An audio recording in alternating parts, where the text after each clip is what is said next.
The year was 1996. An American government teacher from H.D. Woodson Senior High School saw a problem and wanted to do something about it. I never thought about survival and being alive as a goal. My first year here at H.D. Woodson High School, I went to 11 funerals of my students. I'd never been to a funeral in my life. Back in elementary, I thrived on misery. Left me alone, I grew up amongst a dying breed. Inside my mind, couldn't find a place to rest until I got that Doug like tatted on my chest. A lot of people in my family, in my neighborhood, didn't have a career or didn't have a career that one would like to probably speak of or speak of highly. She recognized a need to ensure students who worked hard amidst social, economic, and racial disparities the opportunity to excel in college and in the workforce. So Susie decided to make a difference that continues to impact the lives of DC's youth over a decade later. Nobody should ever be made to feel less than because of their economic situation, because of their lot in life. Susie founded the Hoop Dreams Scholarship Fund, an organization that has helped hundreds of DC public high school students accomplish their dreams of college and career success through a combination of mentoring, college and SAT preparation, internships, and academic scholarships. I'm involved in an awful lot of charities, national charities, regional charities, and local charities. And Hoop Dreams has become one of my favorite because I've seen it work day to day in action. I always say it's easy to give money. It's harder to give time and energy. And what the people who are associated with Hoop Dreams do is provide that time and energy that is essential to the success of our children. A lot of people like me really don't have many opportunities out here today, so we really need someone to look up to. So what Hoop Dreams is giving back to the community is like a big brother to them. I told Susie from the very start that, okay, my funds can be used in any way to build the organization. You know, so with the thought in mind that I'm going to send more kids to college that way.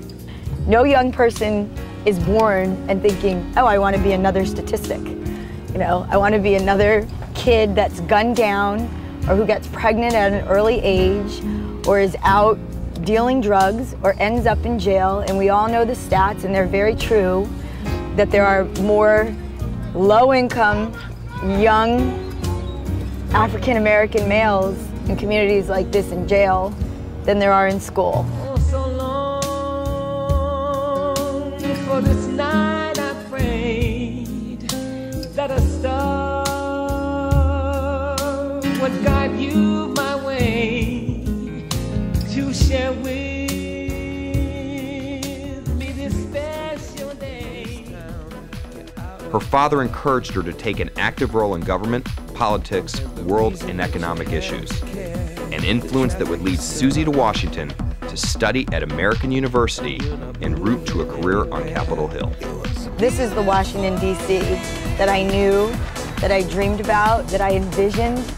Upon her arrival, Susie began to see life in the city through a new set of eyes. These are the thriving businesses that our kids see day in and day out. And this is the example of, you know, the business community.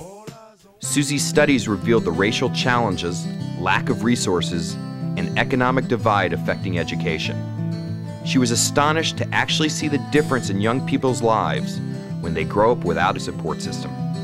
Maybe all the crime and stuff that happens wouldn't happen if they had that guidance from an older person. Susie K was one such person that stepped in and provided leadership at a much needed time in the life and the pursuit of happiness of a lot of children. Susie noticed a bridge that crossed the Anacostia River. The bridge was a divide that exposed two Washingtons. That's the interesting dichotomy of Washington, D.C.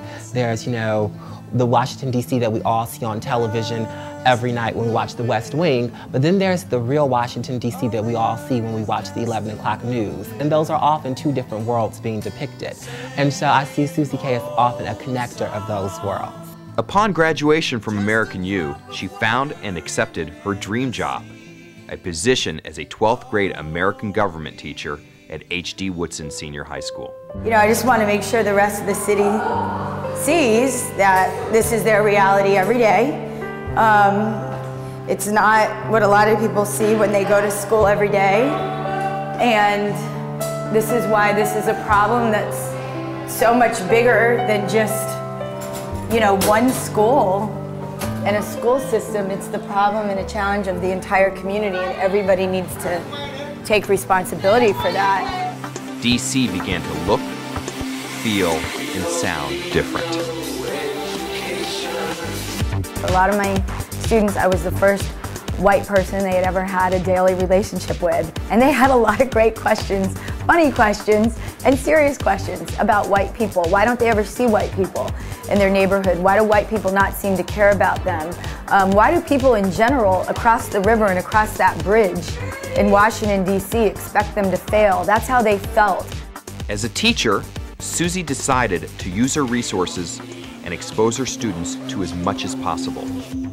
Her classroom became a think tank for challenging community, political, and social discussions with her students and her invited guests. I would have panels of people come in and discuss issues and what was going on so the students could be exposed to different issues. That was something that was very important to me, that they would hear different point of views. Her classroom was a classroom of ideas where anything could happen, where there wasn't a wrong answer. She got a number of us who lived up on the hill involved with coming into her classroom. Her students were so warm and so welcoming. All they were interested in was that I was a friend of Miss K's. Susie had an idea. She enlisted the help of friends, colleagues, community leaders, and students to organize a modest charity basketball tournament to connect her students with more local professionals and raise money for academic college scholarships. I said, you know, that's great. When do you want to do this? I'm in. And she said, well, I'm thinking about June. I said, that's great, Susie. We'll have a whole year to plan. This will be great. And in typical Susie fashion, she said, oh no, not next June, this June. And I'm thinking, all right, what? So all the people in the community came out to see all these kids playing basketball with a lot of white folks. And so that was not common. I just remember thinking this was probably the happiest day of my life, because everybody I loved in these two worlds, who for all those years at Woodson I was trying to bring together and have their hearts touch one another. And literally, here is where it started.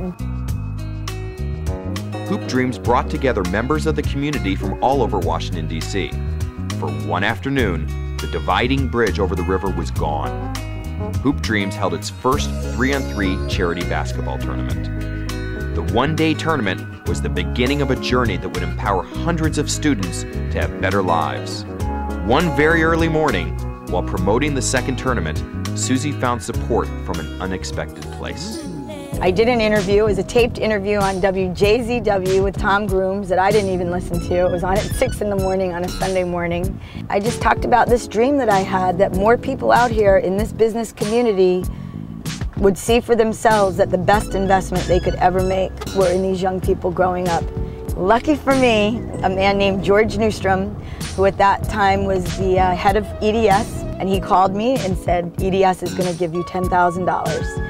And I hung up on him because I thought it was a prank call, but then he called me back and said, I'm not going to call you again.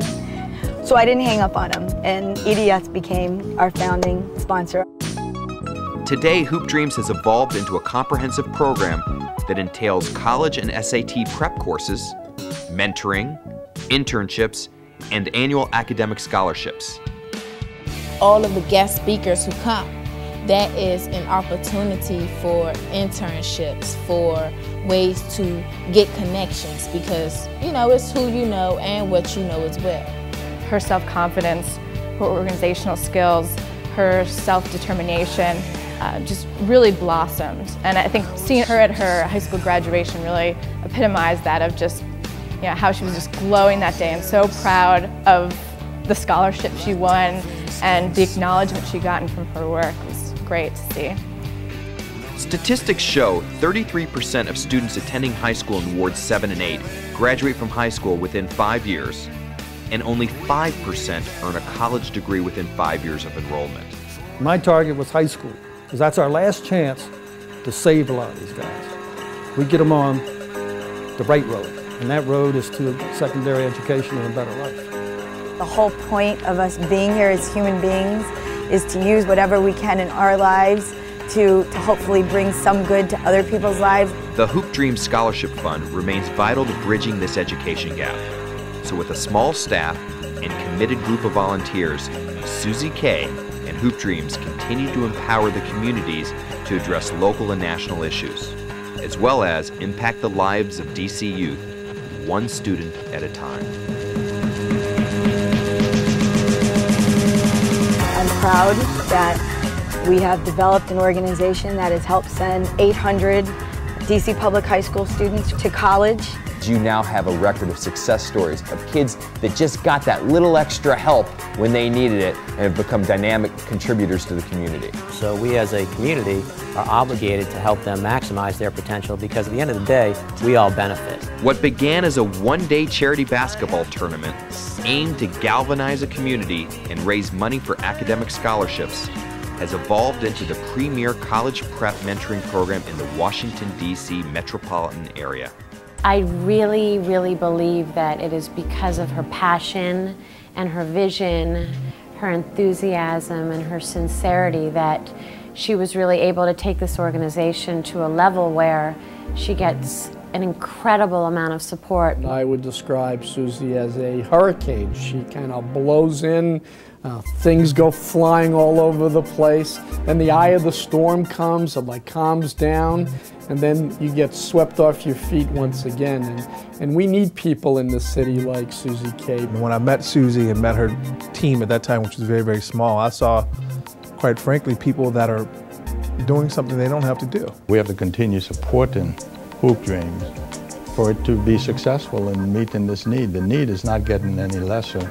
It's even getting worse probably, and a greater need for organizations to do the things that Hoop Dreams is doing. So we have a college prep program which offers mentoring to our students in the senior year of high school, and we take them throughout the college prep application process.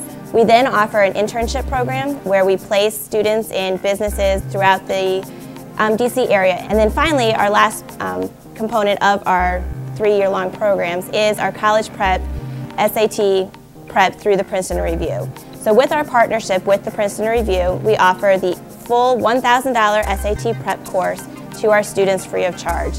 And that helps their scores anywhere from 50 to 200 points, and that sometimes is the make or to break it for them to get into college. Were it not for our efforts and us engaging that student and his mother on a constant basis and bringing in the Hoop Dreams staff whenever we need it, that student would not have the opportunity that they did in college today.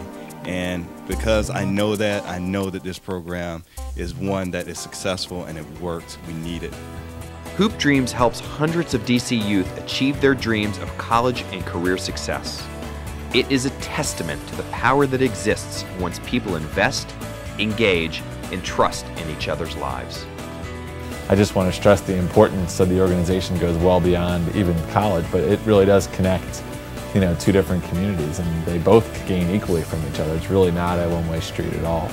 This program, Hoop Dreams, is really not only doing great things for the community, but it's famous as well, as this 10th anniversary celebration will testify to. To say that I am part of Hoop Dreams gives me just a huge amount of pride because I see the difference we're making in people's lives and in the lives of people in Washington, D.C. The thing that really warms me is she knows them, they know her, and they trust her. And I think that's half the battle touching young people, is to getting them to trust you. Things that we're doing now impact these kids years beyond. To really understand Susie, I think you had to know her father too. He was a great role model, a really inspiring man, and he had a great quote about perseverance. This was from 1958 when he was in the Navy. And he said, "Persevere, don't quit, don't waver. Nothing is really worth doing which can be done easily. The real joy in life lies in accomplishing a job of lasting value that others said could not be done. The greatest triumphs are won by men and women who will not be beaten, who will not give up, by those who persevere. Don't quit."